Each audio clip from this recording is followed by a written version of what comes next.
एक एक्सरसाइज है जिसको हम कहते हैं डीप ब्रीथिंग एक्सरसाइज। उसमें हम लंबे गहरे सांस लेते हैं। पहले रिलैक्स पोस्चर में बैठते हैं। रिलैक्स पोस्चर में बैठने के साथ लंबा गहरा सांस नाक के जरिए लेते हैं, इसको इनहेल करते हैं और चेस्ट में थोड़ी देर रखते हैं। चेस्ट में 3 से 5 सेकंड तक रख के इसके बाद एक्सहेल करते हैं, मुंह के जरिए बाहर निकालते हैं सांस और अपने आप को बोलते हैं रिलैक्स। ये 15 से 20 मिनट की एक्सरसाइज है, 2 से 3 दफ़ा आप कर सकते हैं। ये अगर आप रेगुलरली 1-2 महीने तक एक्सरसाइज करेंगे तो उससे बहुत ज़्यादा आपको फ़ायदा मिलेगा। आपका स्ट्रेस को ईजिली आप मैनेज कर सकते हैं, रिलैक्स होंगे। जब भी आप करेंगे एक्सरसाइज रिलैक्स है। मैं आपको करके दिखाता हूँ अभी। इस तरह मैंने अभी आंखें बंद की हुई हैं। मैं अब लंबा गहरा सांस लेने वाला हूँ।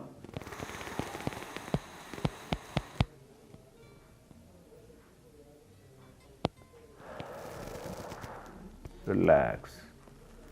ये एक्सरसाइज बहुत यूज़फुल एक्सरसाइज है। ये आप दिन में 15 से 20 मिनट 1 से 2 दफ़ा करें, रेगुलरली करें।